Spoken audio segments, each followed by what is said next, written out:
മജ്ലിസ് പാർട്ടിയുടെ വരവോടുകൂടി ഉണ്ടായ വലിയ തിരിച്ചടി ആ നിലയിൽ തന്നെയായിരിക്കുമോ കാര്യങ്ങൾ എന്ന് വളരെ പ്രധാനമാണ്. ചമ്പാരൻ മേഖലയും അതിപ്രധാനമാണ്. കോസി ബെൽറ്റിലെ മണ്ഡലങ്ങളും ഈ വിധി നിർണ്ണയത്തിൽ വളരെ പ്രധാനമായി മാറും. ആ മേഖല കേന്ദ്രീകരിച്ച് മേഖല കേന്ദ്രീകരിച്ചുള്ള സീറ്റുകൾ ഒരു 70 സീറ്റോളം വരും. ഇപ്പോൾ 24 സീറ്റ് സീമാഞ്ചൽ മേഖലയിലെ ആകെ 24 സീറ്റാണ് കണക്കാക്കാൻ കഴിയുക.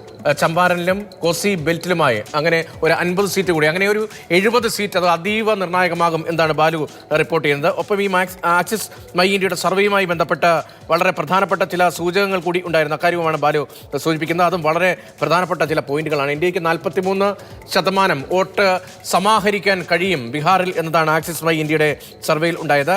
2% വോട്ട് വ്യത്യാസമാണ് ഇരു മുന്നണികളും തമ്മിൽ. 41% കോൺഗ്രസ് RJD സഖ്യത്തിന് ഉണ്ടാവുക എന്നതാണ്. അതേസമയം തന്നെ 4% വോട്ട് പ്രശാന്ത് കിഷോറിന്റെ ജൻസുരാജ് പാർട്ടി നേടിയേക്കാം. 2 സീറ്റുകൾ വരെ വിജയിച്ചേക്കാം. ഈ 4% ക്രൂഷ്യലാണ് എന്ന കാര്യത്തിൽ തർക്കമില്ല. ഏതായാലും ഇനി പ്രവചനങ്ങൾക്കുള്ള സമയമല്ല, സാഹചര്യമല്ല. 8 മണിക്ക് വോട്ടെണ്ണൽ തുടങ്ങാൻ പോവുകയാണ്. പലവിധ സാധ്യതകളാണ്. അതിൽ ഏറ്റവും പ്രധാനം വോട്ടെടുപ്പിലെ സ്ത്രീകളുടെ വർദ്ധിച്ച പങ്കാളിത്തമാണ്. കുതിച്ചുയർന്ന പോളിംഗ് പെർസെൻറ്റേജ് ആണ്. പോളിംഗ് പെർസെൻറ്റേജ് എന്തിൻ്റെ സൂചകമാണ് എന്നത് വളരെ പ്രധാനമായും വരുന്നുണ്ട്. ഇനി ദേശീയ രാഷ്ട്രീയമായി കൂടി കണക്ട് ചെയ്യുമ്പോൾ അനൂപ്, വളരെ പ്രധാനമാണ് ഇരുപക്ഷത്തിനും ബീഹാർ പിടിക്കുക എന്നത്. ആ പ്രചാരണ രംഗത്ത് അതിൻ്റെ തീവ്രത എത്രത്തോളം ഉണ്ട് നമ്മൾ കണ്ടതാണ്. ഒപ്പം ഈ സൗജന്യങ്ങൾ, അത്തരം പ്രഖ്യാപനങ്ങൾ അവ ജനങ്ങളിലേക്ക് വലിയ തോതിൽ എത്തിയിട്ടുണ്ടോ? മത്സരിച്ചുള്ള സൗജന്യ പ്രഖ്യാപനങ്ങളായിരുന്നല്ലോ, അത് വളരെ പ്രധാനപ്പെട്ട ഒന്നായി മാറുന്നുണ്ടോ? ഇപ്പോൾ ഈ വോട്ടിംഗ് പെർസെൻറ്റേജ് ഒക്കെ വർദ്ധിക്കുമ്പോൾ അത്തരം ചർച്ചകൾ, വിശകലനങ്ങൾ കൂടി സജീവമാവുകയാണല്ലോ.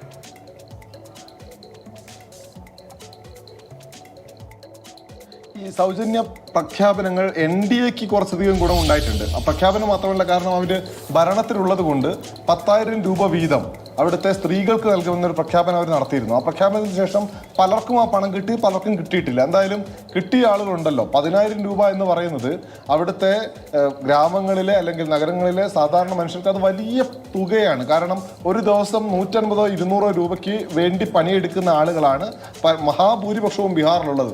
അവർക്ക് കൂടുതൽ പണം കിട്ടണമെങ്കിൽ അവർ ഗുജറാത്തിലോ അല്ലെങ്കിൽ കേരളത്തിലോ മഹാരാഷ്ട്രയിലോ ഒക്കെ പണിക്ക് പോകണം. അപ്പോൾ അങ്ങനെ തീരെ ചെറിയ കൂലി കിട്ടുന്ന ആളുകളുടെ വീട്ടിലേക്ക് ഒരു സ്ത്രീക്ക് 10,000 രൂപ എന്നുള്ള നിലയ്ക്ക് കിട്ടുമ്പോൾ അത് വലിയ കിട്ടലാണെന്ന് മാത്രമല്ല, ഞങ്ങൾ അധികാരത്തിൽ വന്നാൽ 2 ലക്ഷം, 10,000 അല്ല 2 ലക്ഷമാണ് നിങ്ങൾക്ക് തരാൻ പോകുന്നത് എന്ന് വീടാന്തരം കയറി NDAയുടെ നേതാക്കൾ പറഞ്ഞിട്ടുണ്ട്. അതേസമയത്ത് ബീഹാർ നേരിടുന്ന വലിയൊരു പ്രതിസന്ധി അത് തൊഴിലില്ലായ്മയാണ് എന്ന് അവിടുത്തെ യുവജനങ്ങൾക്ക് വലിയ ധാരണയുണ്ട്. ആ യുവജനങ്ങളോട് തേജസ്വി യാദവ് പറഞ്ഞത്, ഞാൻ വന്നു കഴിഞ്ഞാൽ ബീഹാറിലെ ഓരോ വീട്ടിലും ഒരു സർക്കാർ ഉദ്യോഗസ്ഥരോ അല്ലെങ്കിൽ സർക്കാർ ഉദ്യോഗസ്ഥയോ ഉണ്ടാകുമെന്നാണ്. അതേ സമാനമായി തന്നെ ഞങ്ങൾ തൊഴിൽ കൊടുക്കുമെന്ന് NDAയും പ്രഖ്യാപിച്ചിട്ടുണ്ട്. പക്ഷേ തൊഴിലിൻ്റെ കാര്യത്തിൽ അവിടുത്തെ യുവജനങ്ങൾ തേജസ്വി യാദവിനെ കുറച്ചുകൂടി വിശ്വസിക്കാൻ സാധ്യതയുണ്ട്. കാരണം തേജസ്വി ഉപമുഖ്യമന്ത്രിയായിരുന്ന കാലയളവിൽ 4 ലക്ഷം പേർക്കാണ്, ആ ചെറിയ 1.5 വർഷത്തെ കാലയളവിൽ 4 ലക്ഷം പേർക്കാണ് നിയമന ഉത്തരവ് നൽകിയത്. അത് തേജസ്വിയാണ് അതിന് മുൻകൈ എടുത്തത് എന്ന നിലയിലുള്ള വ്യാപക പ്രചാരണം അന്ന് തന്നെ RJD പ്രവർത്തകർ സംസ്ഥാന വ്യാപകമായി നടത്തുകയും ചെയ്തിരുന്നു. എന്തായാലും ഈ സൗജന്യ പ്രഖ്യാപനങ്ങൾ പ്രധാനപ്പെട്ടതാണ്. പക്ഷെ അതിനൊക്കെ അപ്പുറത്തേക്ക് അവിടുത്തെ സാധാരണ ജനങ്ങളുടെ ജീവിതം മെച്ചപ്പെടുത്താൻ വേണ്ടിയിട്ടുള്ള സജീവമായ ഇടപെടൽ ഭരിക്കുന്ന നിതീഷ് കുമാറിന്റെ ഭാഗത്ത് നിന്നുണ്ടായിട്ടില്ല എന്ന് വിശ്വസിക്കുന്ന ഒരു വിഭാഗമുണ്ട്. കാരണം കഴിഞ്ഞ 20 വർഷക്കാലമായി, 2 പതിറ്റാണ്ടായി അവിടെ മുഖ്യമന്ത്രിയായി അവരെ നയിച്ചുകൊണ്ടിരിക്കുന്നത് നിതീഷ് കുമാറാണ്. പക്ഷേ നഗരങ്ങളിലെ കുറച്ച് പാലങ്ങൾ അല്ലെങ്കിൽ റോഡുകൾ എന്നതിനപ്പുറത്തേക്ക് കാര്യമായ വികസന പ്രവർത്തനങ്ങൾ ഉണ്ടാക്കാൻ കഴിഞ്ഞിട്ടില്ല എന്ന ഒരു പൊതുവിലയിരുത്തൽ.